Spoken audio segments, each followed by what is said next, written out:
उत्तर प्रदेश विद्यालय प्रबंधक एसोसिएशन के अध्यक्ष और भाजपा अनुसूचित जाति मोर्चा के राष्ट्रीय कार्यकारिणी के सदस्य राम नरेश भारती ने बताया कि देश में जो प्रबंधक ऐसे विद्यालय चलाते हैं जो मान्यता प्राप्त है और पहली कक्षा से 12वीं तक है, उन विद्यालयों के लिए हमने प्रधानमंत्री नरेंद्र मोदी को ज्ञापन सौंपा है, जिसमें हमने मांग की है कि जो अनुसूचित जाति के बच्चे जिन विद्यालयों में पढ़ते हैं, ऐसे विद्यालयों को भारत सरकार की सामाजिक न्याय एवं अधिकारिता मंत्रालय द्वारा ग्रांट मिलता है, वह ग्रांट एनजीओ के रूप में ना देकर अस्थायी रूप से उन विद्यालयों को चयनित करके दिया जाए।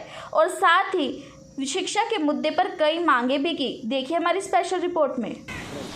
नमस्कार दर्शकों, मैं आज दिल्ली के मंडी हाउस में मौजूद हूँ, जहाँ पर मेरे साथ है राम नरेश भारती जी, जिनसे मैं जानूंगी कि उन्होंने अभी भाजपा भी ज्वाइन करी है और साथ ही इनकी पिछले कई लंबे समय से एक मांग है कि उत्तर प्रदेश के जितने भी स्कूल हैं उसमें छात्राओं को कई प्रकार की सुविधाएं दी जाए।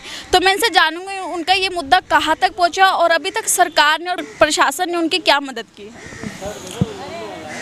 मैं राम नरेश भारती, राष्ट्रीय अध्यक्ष उत्तर प्रदेश विद्यालय प्रबंधक एसोसिएशन व राष्ट्रीय कार्यकारिणी member Bharatiya Janata party SC मोर्चा।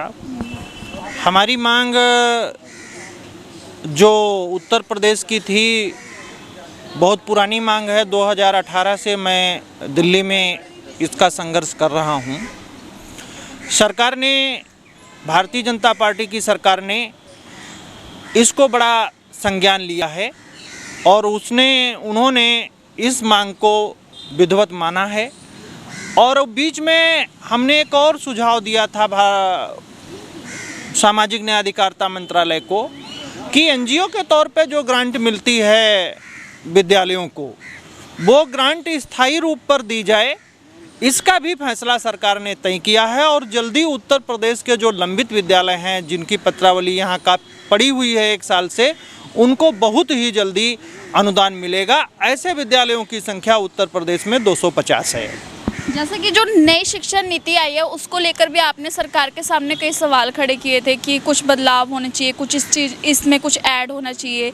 तो इस पर अभी तक सरकार ने आपका क्या जवाब दिया है, जिसमें आप जो हमारे दर्शकों को बताइए। देखिए, नई शिक्षा नीति जो आई है उसमें हमारे पूरे देश के मान्यता प्राप्त जो विद्यालय हैं उनके प्रबंधक गणों, उनमें कार्यरत शिक्षकों से मेरी बात हुई है और मैं सदैव व्यवसायी शिक्षा के खिलाफ रहा हूं कि शिक्षा का व्यवसाय लोग ना करें।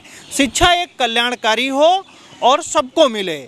इसमें जो मान्यता प्राप्त विद्यालय देश के अंदर चल रहे हैं कक्षा 1 से लेकर के और इंटरमीडिएट तक, ऐसे विद्यालयों में जो नई शिक्षा नीति आई है जिनमें फीस कम से कम मात्र 50 रुपये से लेकर के और 100 रुपये तक मिलती है, ऐसे विद्यालयों को वित्तीय सहायता दी जाए, उनमें पढ़ने वाले बच्चों को मिड डे मील दिया जाए, उनमें किताबें दी जाएं। ऐसा परिविधान नई शिक्षा नीति में भारत सरकार को करना चाहिए था। इसका सुझाव भी मैंने दिया है, सरकार ने इस पर अमल किया है और मुझे लगता है कि बहुत ही जल्दी इसके परिणाम सामने आएंगे। ऐसा मुझे आश्वासन जो है भारत सरकार के जो नए शिक्षा मंत्री धर्मेंद्र प्रधान जी हुए हैं उन्होंने मुझे दिया है। जिस प्रकार राम नरेश भारती जी ने बताया है कि उन्होंने भाजपा भी ज्वाइन किया और साथ में नई शिक्षा नीति में कई वो बदलाव चाहते हैं और उसमें कई चीज़ें नई जोड़ना चाहते हैं। तो देखना ये होगा कि सरकार का इस प्रस्ताव पे क्या अगला फैसला होगा। कैमरामैन शिव ठाकुर के साथ शिवानी कौर, दिव्य दिल्ली न्यूज़। ताज़ा तरीन खबरों को जानने के लिए अभी टाइप करें दिव्य दिल्ली न्यूज़। नीचे दिए गए सब्सक्राइब बटन को दबाएं और नोटिफिकेशन के लिए दिए गए बेल आइकन को क्लिक करें। हमारे वीडियोस को लाइक, शेयर और कमेंट करना ना भूलें।